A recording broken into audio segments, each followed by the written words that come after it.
became president of the association, as Christian said, you get tapped on the shoulder. Nice job, Ruby. And I have to share with you, of course, that those of you who have held this position, I am the 13th president of the association. Please, in fact, all past presidents, please take a stand for me, please. All past presidents of this association, Shirley Taylor, and we have Christian is in the room. Unfortunately, as you can see that, thank you, Shirley. As you can see, that being a past president does take a toll on you, as a few of them just didn't make it tonight. I'm seeing the grey hair that the Barack Obama has, and I understand this now. I've lost all of mine. But leadership is not a popularity contest, and as a president, you need to make some hard decisions, not necessarily popular decisions, if you want to move the association forward. And so I have done that. Not always, as I said, to everybody's agreement. But that is leadership. And I am humbled by the amazing support and loyalty of the executive committee. Nobody does this thing alone. So members of the 2016 executive committee, would you please stand and take a round of applause? Members of Sean, your MC, Mr. Addie Moran, Mr. Tom Albert, Mr. Jerome Joseph, Mr. Titus Young, thank you so much for your loyalty and support. Please take a seat. You see, the power of community is that, when things get done, people pull together. They put behind their petty differences and they get behind the mission. And that is the amazing thing about this association. This year's Exco 2015-2016 will leave a legacy. We will have delivered the new logo you saw this morning. We will deliver the Web 2.0 platform. And currently, our membership this year is up 25%. Thank you very much.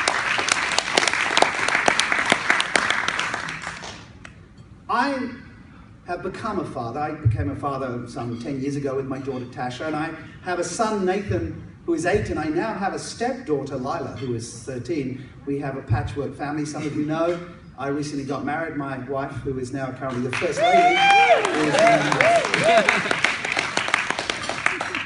Earlier this week, I was attending the HR Summit. It's been a busy week. In fact, this is coaching week I'm a member of the International Coach Federation. It's been a busy week. We have the HR Summit and now the convention.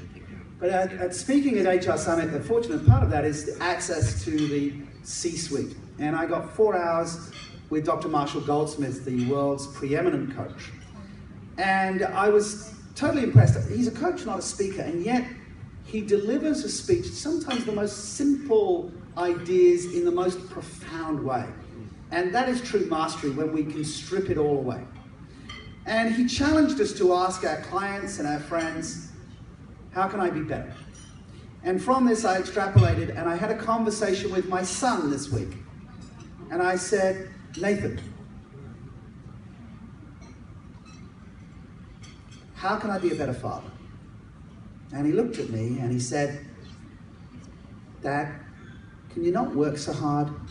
And can you come to more of my school things? And that day was his school swimming carnival, and I had 2 client meetings booked. I promptly got on the phone and removed those appointments, and I spent the lunchtime watching my son swim.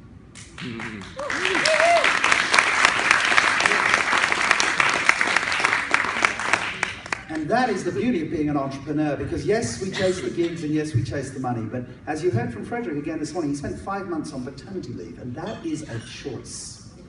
And I saw my son swim his first race, and it was freestyle. And I'm an ex-swimmer. In Perth, I was a surf lifesaver. I used to swim the 22 kilometers to Rottnest Island through shark-infested waters and then go to the pub. This is very Australian thing to do. So as I watched my son do freestyle, he wasn't very good. And I kind of wanted to say to him, son, he came last.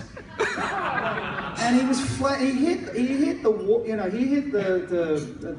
line twice. He ran into the line separating the lanes. But I rushed down and I hugged him and said, son, that was amazing. That was great. And I had to bite my bottom lip because I wanted to say, that was good, but, we can get you some coaching. But I didn't. I managed as a speaker to shut the up. And his face, he beamed. He didn't care that he came last. He cared that his father was there to give him a hug. And then he swam again and he did the breaststroke and he won.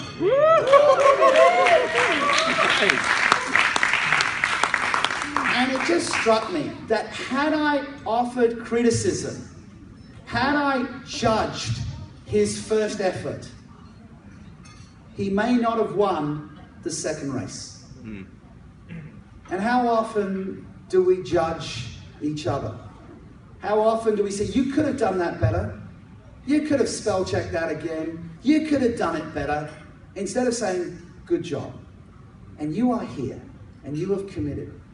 Now, my father passed just after he told me he was proud of me. And I'm so grateful he did, because I always have that. As a coach, I meet people who spend their entire lives looking for appreciation from people who are no longer here. Each of us are here. We are a community. We are a tribe. We are APS. Please appreciate each other tonight. Thank you.